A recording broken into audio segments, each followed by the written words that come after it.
Hey guys, it's your favorite Unc here. Go ahead and click that subscribe button below so you don't miss a single episode of Nightcap. That button right here.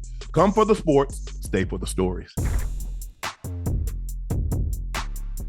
The Bills defeated the Jets 40-14. At one point, the score was 40-8. Aaron Rodgers had a 1.2 QBR today versus the Bills. It was one of the 20 worst games by a quarterback in NFL history. It was the worst game since Davis Mills in 2021.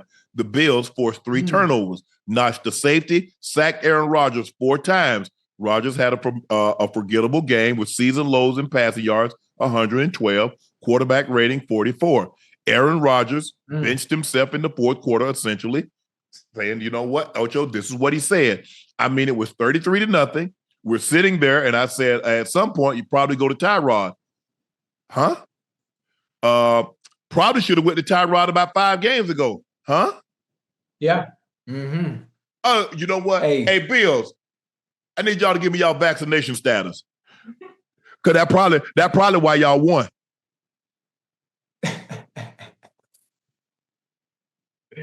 Hey, so I can ask you a question? Sure. Hey, Look, Chad, I would love you to ask me a question. Hey, Chad, listen to me. Is this any different than Anthony Richardson? Absolutely not. Saying he was tired and coming out the game, and Aaron Rodgers saying, you know what, I'm going to bench myself, I guess what, maybe based on my play, when there's nothing wrong with him. Yeah. Is there any difference? I'm just curious. I'm curious, Chad. I'm curious on your thoughts. I just want to. I don't get it. I've never heard of a player actually benching himself unless he's saying he benched himself. Yeah. And they unless they actually did it. No, that's not what he said. He said he went to the coach, basically went to the coach and said, we're sitting there. And I said, at some point, probably go to Tyrod here. Huh? What? You can't say that. You can't give up on your team in the middle of a game, no matter how bad you're playing. You still got to keep fighting to the end. You have to. So I'm just trying to figure out. I mean, but I'm curious. They probably look. I mean, he done begged enough for a job. Oh, if they draft a quarterback, I would mentor him. That's not a conversation for me. I mean, he's begging to stay there. He know he's played bad. And y'all people have given him every excuse. And when you say that he's played bad, you're talking about his vaccination status. That ain't got nothing to do with him playing bad. That ain't got nothing to do. And that was 4 years ago. Ain't even nobody talking about COVID. Mm-hmm. He keeps bringing that up to try to, what he's trying to do, he's playing the shell game with you, Ocho. I'm playing bad. Right. Let's talk about COVID. Mm-hmm. You're still playing bad. I see the right hand is what you're playing bad with. So you trying to say he's trying to distract? He's trying to distract. That's why he keeps bringing it up. Don't nobody bring up that he misled people and immunization and is he vaccinated? He immunized. Nobody brings that up. Mm-hmm. We're talking about your play in 2024 has been abysmal. Right. There's no way around it. He's played bad. He's still a 4-time league MVP. He's still a Super Bowl champ. He still has thrown 499 touchdowns. He's done all of that. And I say that. Yeah. But he's played bad in 2024. There's no way around it, chat. There's no way around it, Jet fans. Even the most diehard, staunchest supporters of Aaron Rodgers can't look themselves in the mirror and say he's played good because he hasn't. Yeah.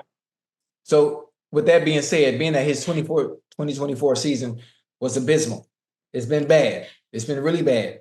Does he get an opportunity to redeem himself? I don't believe he redeemed himself in New York. That's just me. Right. I mean, Woody Johnson, if the reports are to be believed, that Woody Johnson tried to bench him earlier in the season. I don't know why you would bench him and then have him back. That's just my thought. Now, look, owners have done things that made me scratch my head before. Yeah, But all I know is this.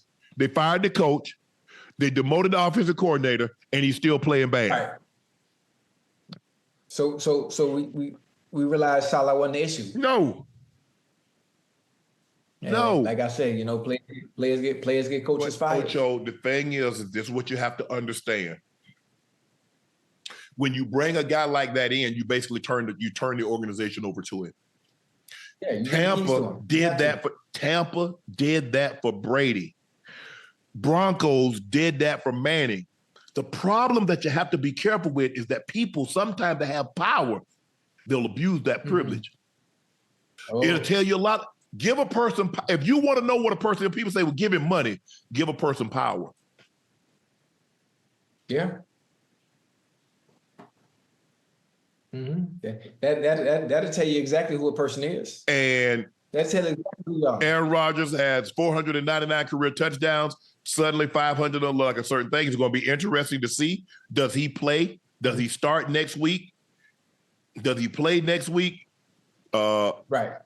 It's being reported that Garrett Wilson will reportedly request a trade if Rodgers comes back as quarterback. The Ocho, I remember having a conversation with you this offseason when they were in training camp, and he kept talking to Rodgers. I said, Ocho, that's not a good sign. You said, it's just the preseason. I said, Ocho, I'm telling you.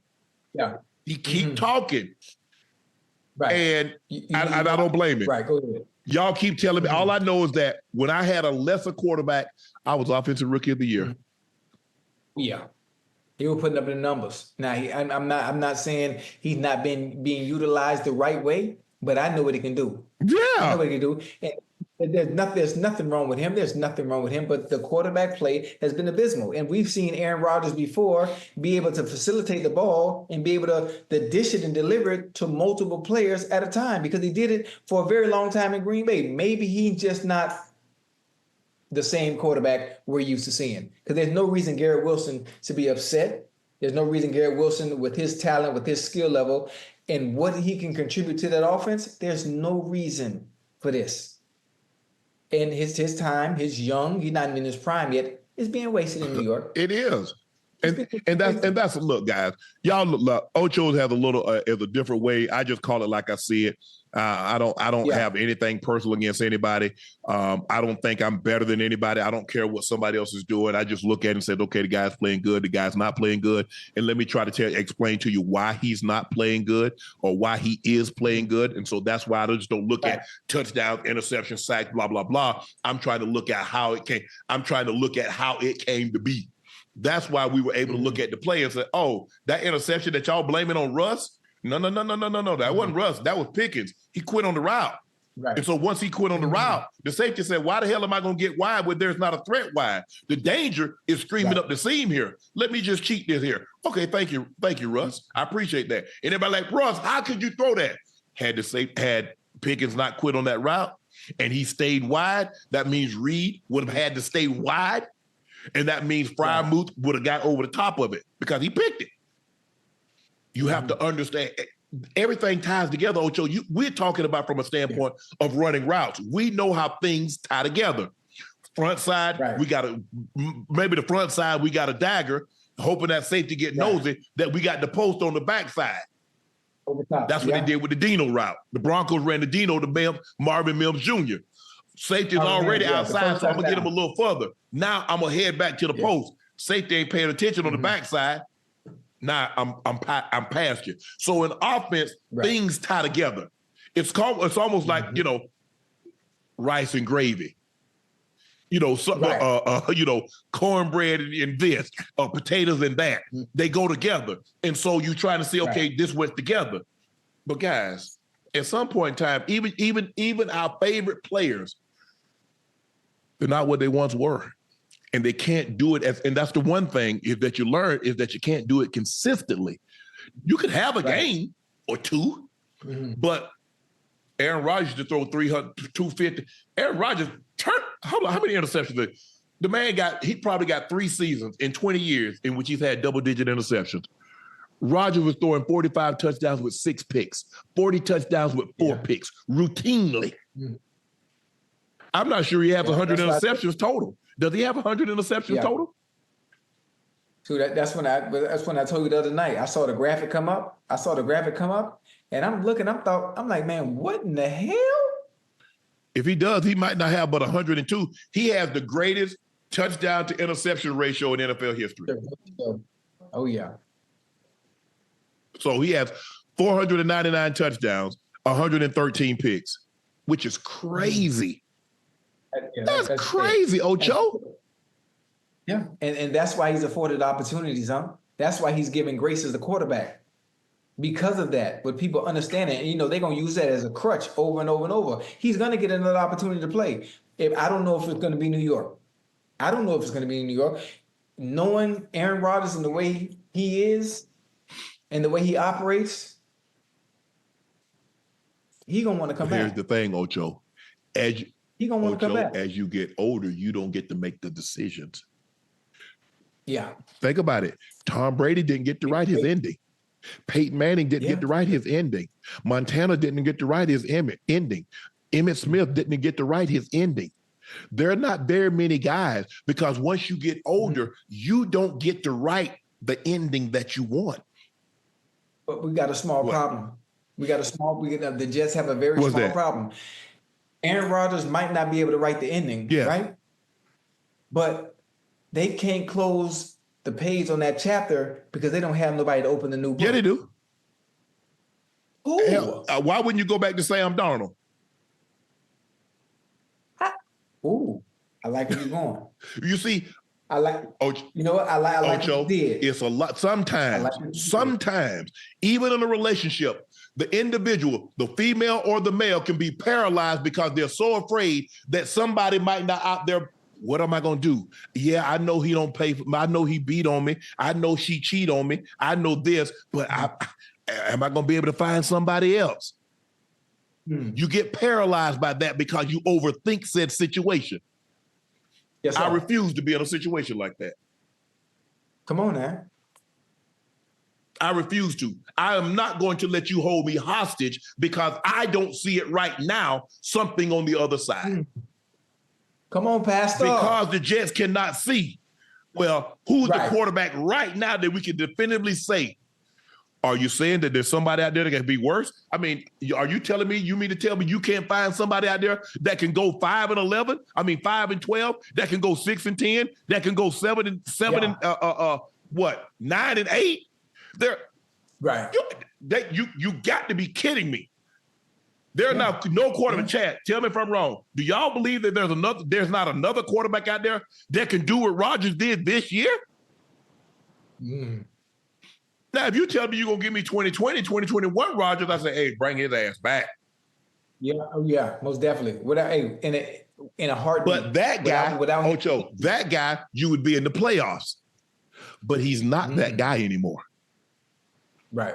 It's like the old actresses, where's my close-up, Mr. DeMille? There is no close-up. Right. Ocho, check this out. Sauce Gardner posted a warning on IG to other players, stay away from the Jets on T. Higgins' post. Put me in, Coach. Sauce Gardner says, pay that man.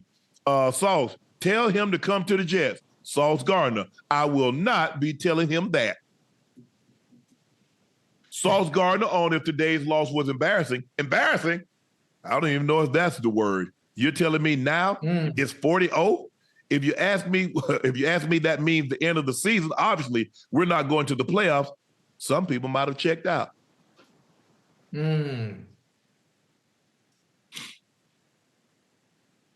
Hey,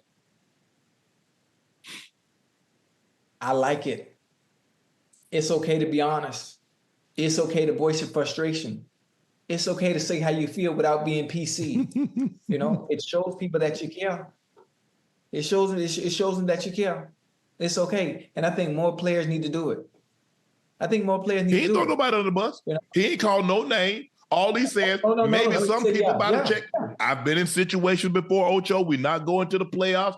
Ain't nobody trying to. Hey, guys going through the motion because they don't want to get hurt. I ain't trying to have no surgery in the offseason. Hey, I want to train. I ain't trying to rehab. I need these first couple of months. I want to go to Jamaica. I want to go to Cancun or wherever I'm going. I ain't really trying to do no rehab. I ain't trying to be here in Denver. I ain't trying to be here. No, that ain't gonna fly with me. All he says is, hey, because I think it was a close game the first time they played. I think they lost 23-20. So you mean to tell me we come back 6 weeks later and this team got us down 30+ to nothing, 40 to nothing? Oh, hell no.